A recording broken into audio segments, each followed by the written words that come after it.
namoonni tokko toon beekin otoo isaanii yaadiin karaan beekamnee fi karaan eegamnee ni chaalenjoonni garaagaraa jireenya isaanii keessa gaafa buufatanii keessaanii baay'ee kan miidhamee baay'ee kan madaa'e kan gurraacha'e kan dhukkubsatan dhukkuba namni irratti hin beekne akka saamunaa bishaan keessa taa'uu yookaan immoo akka shaboo bishaan keessa taa'ee yaa'anii mamma'anii kan dhuman nama isaan dhaggeeffatu nama rakkoon sun maal akka ta'e itti siqee isaan hubatu yeroo dhaban baay'ee of gatanii abdii kutatanii kan jiraatan jiru.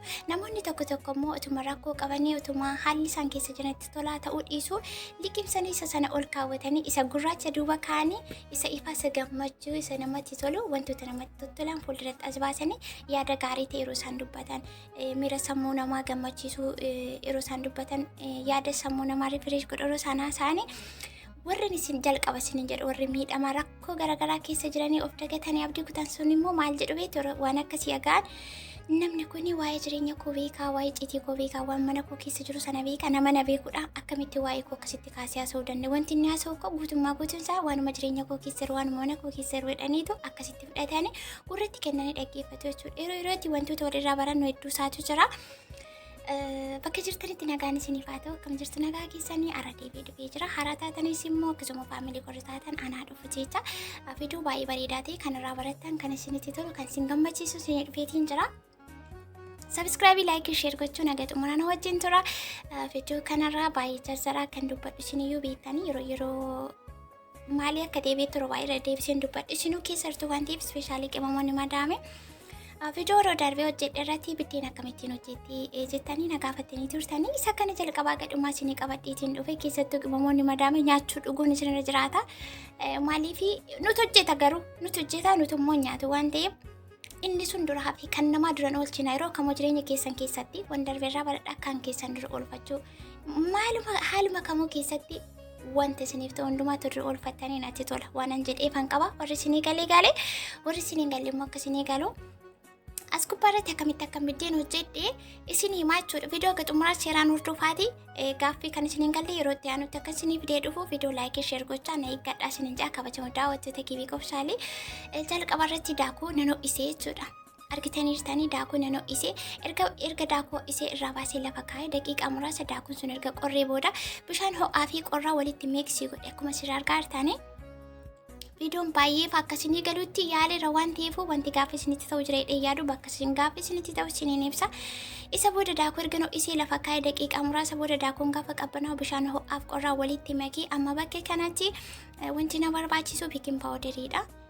Ijoolleen akka koo ruuziin isin jibbisiisu ruuziin isin dabbaree garaa keessatti isin gogee as rakkiseanii fi qoddanyaan korka ruuzii dhiisnee barri tulee bubbulee jira maaliif faayidaan qabu waan ta'eef arginee jirra. Kana bakka kanaa maal gochuu barbaade bukeessuu fi jalqabarratti kun akkuma argaartanii maan kanatti fayyadamu maan kan shorbaasa guddaa tokko beeking powderii ijoollee mana madaamii keessa jirtan hedduun keessan hin beektu qimamoonni madaamii warri immoo cidaatee hojjettan kushina keessa zorzorri jedha maaliif sin fayyada bor biyyatti gaafa galtan akkam taatu hin daddagatiina dubartiin golatti bareeddi gaayis.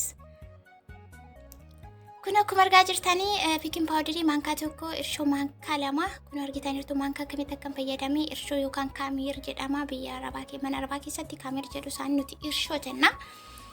Beeking powderii maankaa tokkoo fi irshoo maankaa lama fayyadamee akkuma argitanii bishaan ho'aaf qorraatiin nan bukeessee jechuudha ishitti godhee sukkuumee bukeessee kuna sukkuumutti jira jechuudha. Hedduun keessan immoo biddeen alaa bittanii kan nyaattan illee jirtu isa kana irratti ani isinin gorsaa am so sorry yoonni isin muufachiise. Isi sun ana kakkootti natti fudhatamee jiru birriin jaalladhaa ta'uu biddeen sana naa ta'uu didaa ta'uu waa sadiitu jira keezii sadiin qaba isaan keessaa maal akka ta'een beeku alaa bituun barbaadu. Kun akkuma argaa jirtanii kunoo kana fakkaata jechuudha bukeessee sukkuumee ala kanarraan ga'ee jira baay'ee sukkuumuu qabdanii. Guyyaa tokko bichaadha kanan bulchu jechuudha. Guyyaa tokko bichaan bulcha. Ala kanaatiin erga sukkuumee xumuree booda dhumarratti kun akkuma argaa jirtan bishaanitti xiqqoo godheetti guuta bishaanitti guuta. Kun bishaan mazabsafaa tokkotti guutee jira jechuudha maaliif ganama seeraan akka irraa calalamu kana irraa xallalu waan hin barbaaduufi guyyaa tokko bichaa firoojii keessa bulchaa kun haala kanaanii dura daakuu istanii daakuu keessan erga lafa kaawwattanii erga qabbanaa'ee bishaan ho'aaf qorraa walitti miiksuu gochuun beeking powderii maankaa tokko irshoo maankaa lamatti naquudhaan kun haala kanaan ishitti gootanii bukeessitanii aluuminiyeemitiin akkasitti ziqqitti gootanii ni cuftanii jechuudha ni qadaaddu. Kunoo qadaadee jira haala kanaatiin aluuminiyeemitti hidhee qadaadeetiin jira. Isa booddee kunoo firiijii keessa kaa'ee jira. Wanti wal dhoksinu tokko hin jiru. Ani mana koo keessatti soba tokko akkasiin argitan hin barbaadu. Soba tokko jechuudha. Wanta inni itti fayyadame guutummaa guutuutti yaaltan taanaanii yookiin anaatu sobaa yookiin immoo isinitu soba. Isin garuu viidiyoon ilaaltanii maaliin gootanii callistanii gaafii gaafachuu bariifattu. Wanti sun maal akka ta'e akka geettoon bariin jechuudha. Galata Waaqayyoo hin bullee lafti hin baree kunoo barii ganamaa diidaatti baree jira jechuudha argitanii. Ganama yeroon ka'u ala kanarra ga'ee jira. Kunoo kana fakkaata. Maaltu baa jettanii sodaatiin kunoo kana fakkaata. Bishaan sarara calalamee jira jechuudha. Isa kana guutummaa guutuutti qoshashaa achi keessa jiru hundumaa ol qabatee bishaan irra keessatti ol baay'ee jira waan ta'eef kunoo akka kanaa bishaan sarara kaasa. Irraa gadi dhangalaasaa jechuudha bishaan isaa.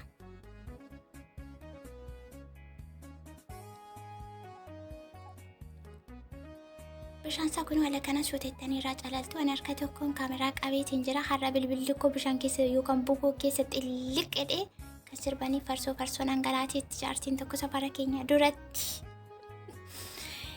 Innaa kunoo akkuma argitan kanaan naannistanii gamaanis gamasiinis bishaan sarara keessa jiru kana guutummaa guutuutti wanti irra keessa jiru kun irraa baduu qaba. Kun guyyaa tokko buleetu isinii galee dheetii yaada warra barbaadan jechuudha. Na gaafattanii turtan akkamitti hojjetaatti. Kanaan duras TikTok irratti hojjedheen baay'ee na gaafattanii turtanii deebi'ee viidiyoon hojjenne ifa manaa qofa faamilii koo gama TikTokiin dhuftanii. Isa booddee erga bishaan irra bulee sanarraa calalee ammas bishaan ho'aa fi bishaan qorraa walitti miksiin godha. Deebisee jechuudha. Bishaan ho'aa fi bishaan qorraa walitti miksii godhe amma bakka kana absiitii dhagaa isin tuffatiina. Absiitii jedhamuun beektu miti isaadha. Isa booda bishaan ho'aa fi qorraa walitti makee erga walitti sochoosee booda ammallee beeking paawudarii deebisee maankaa tokkotti naqaa jechuudha akka absiitiitti. Bulee har'a hojjechuuf tolchuuf kan deemaa jira. Kunooti beeking paawudarii deebisee maankaa tokkotti naqee amma kan walitti sochoosee sa'aatii 2 ol turseera. Erga siitii kunoo haala kanaatiin tolchuutti jira jechuudha. Kun mini viloogii oolmaa koo guyyaarraan kan wal qabatudha. Biddeen baay'ee bareedaa ta'ee jira. Akkasiin jaallattan akkasiin hojjetattanii nyaattan keessattuu qimamoonni madaami shakkiin qabu. Har'a orderii gootanii diliiverii kaffaluu biddeenichi maal akka ta'e maaltu akka dhufe waliinsaa kan namaan galle wayitti hidhaa ta'urraa waanuma akkasii kana akkas godhachuun baay'ee tokko baay'eedha. Isin jechuufi kunoo kana fakkaataa jechuudha. Asumarraan biddeen kan alaa bitamee orderii godhamee ofaa maal jedhamu sana yeroo tokko akkamiin ta'e seetanii namichi tokko birrii ergaa namichichi birrii manatti dhufee fuudha. Sumaan ilaalaa biddeen koo akkamittiin akka isheen bareeddu jechuudha. Warri barbaadan bakka jirtanitti isinii ergaa lookeeshinii keessan lakkoofsa bilbilaa keessan na qaqqabsiisa. Isa booddee maaliin ta'e seetan biddeen fidee dhufa namichichi toluma namaa kennaa jedhan yeroo sana akka ammaa kana miti xiqqootu tureera. Kunoo kana fakkaata jechuudha. Dhumni isaa waxii mishiraa hojjetannee godinyaa qaba isiniin jedheera. Zanaa fataa jennee akkasitti biddeen keenya nyaachaa jirraa isiniin jechuu fi waa'ee biddeen alaa dhufe sanaa isinii xumura gama gamanatti utaalaan jiranitti fakkaata. Ariifachaa isin jira gaa'is dhiifama naa godha. Biddeen lama fidee dhufee birrii sana fuudhee sookee biddeen sana fidee manuu kenne biddeen sana nyaadhee du'ee duuniyaa kanarraa dhibameen oolee isiniin jedhe maal akka ta'e hin beeku. Naa ta'uu didee bakka. Deegasii achiin deebine duraan fedhiin qabu arginaan immoo nyaadhee nyaannaan immoo naa ta'uu didee. Isa booda haala kanaan biddeen keenya erga hojjetanii maal jennaa booda oolmaa keenya wajjin wal qabata.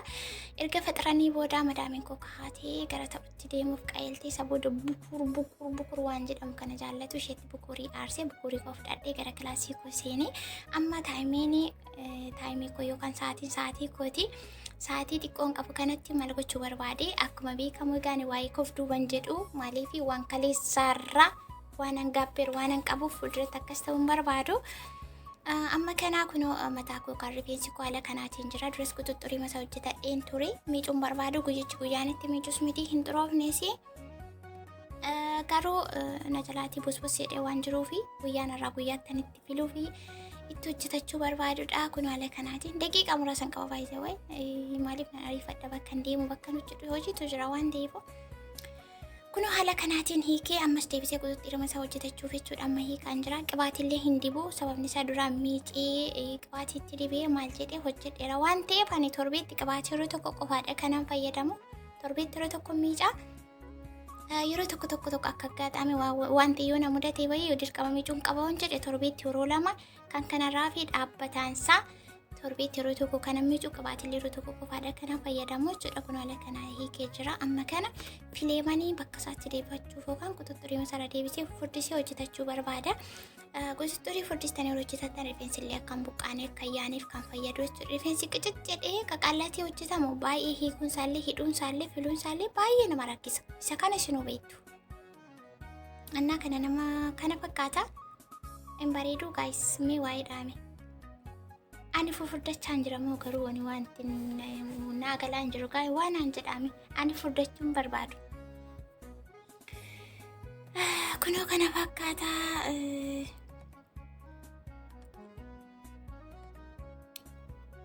Amma kana xiqqoo masaajuma gochuufanii goddinyaan kun munda bira jirti wareetiin qalbii Tikoti qalbiin wareetiin qalbiin irraa fudhaarti yeroo hundumaa way as baatee viidiyoon wajjin hojjetti wayineen hojjechiistu waree bicha isa booddee kun haala kanaan arguu margaa jirtanii intinaan godha maqaa isaa quxuxurii isa hojjetachuuf andii maaraa jechuudha. Kun baay'ee ariifachaan jira maaliif richoori nama ariifachiisudha waan ta'eef kanas ta'e kana ji'a kanas ta'e ji'a biraas ta'e qimamoonni madaamii yoomuu numa finne yoo makkanuu fidhatee gadi teenyu bicha I don't know hin beeku ani inuma finne yeroo kamuu fiigichi keenya akkuma itti fufetti jira. Kunoo ramadaana guyyaa 10 galfannee jira natti fakkaata hunda goggaruu baadhee kunoo kana fakkaata furdisee haala kanaatiin hojjetachuu fi itti jira jechuudha. Isinis akkas godhachuun jiruuf jireenya keessan haala salphaatiin cinqiif dirqii tokko malee madaamiin aarsitee fanaddaatee tarsaatee girgiddaatti obbuustee mataaf faxafatte yeeraas waa guddaa yoo barbaadinaa hojjechiistu barbaadinaa iistu hojii koo nan hojjetadhaa mirgaaf dirqama koo nan beekaa bakka allaqa. Cinqiin hin barbaachisu aaruun boo'uun fuulloo bloqisuun mataaf irraa ciruun goofaree mataan gad dhaabbachuun maal ta'uun eenyuufan jiraadhaa inni alaa naan beeku inni keessa naan beeku firri koo naan beeku walagaan naan beeku ምናምን አስፈለግም እሱ አስፈላጊ አይደለም ጋይስ ኢሳስ አከሲ eenyumaafan jiraatan waan akkasii keessa yookaan immoo akkasittiin ofii naman siisina bakka akka hamaga nama tokko lafarratti namni gaafa lafarra dhufe jiraachuuf hojjetee of jiraachisuuf dhufe miti. Kanaafuu sanuma wanti addaan jiru.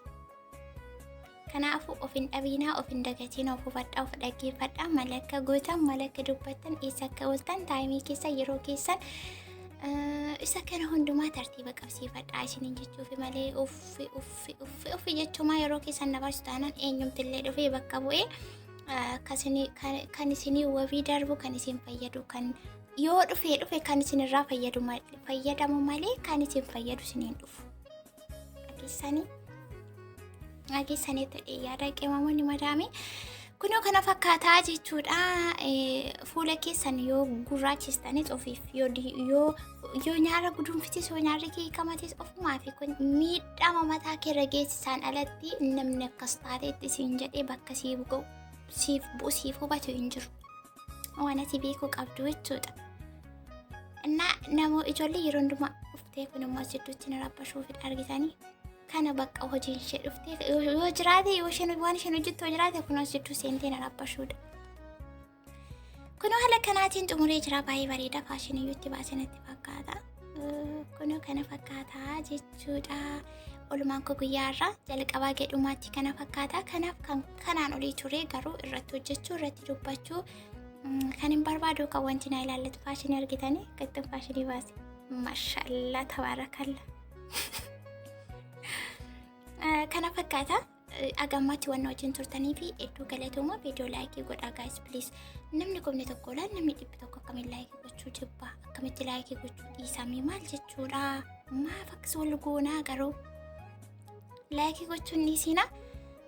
Kana fakkaata gaaffii yoo qabaattan gaaffii biraa fi viidiyoo biraatiin nagaan deebi'ee dhufutti bakka jirtanitti fayyaa nagaan dhabeena.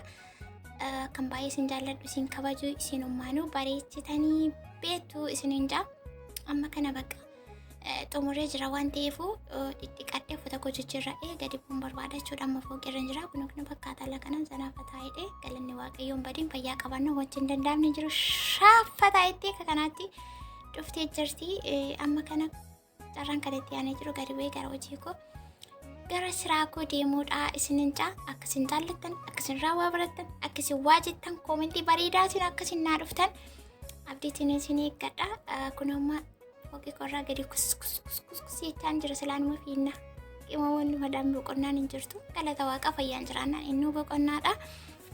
Viidiyoo koo gara xumuraatti dhufeetiin jira. Laayikii gochuun dhiisinaa, sheerii gochuun dhiisinaa. Please isinin jaa.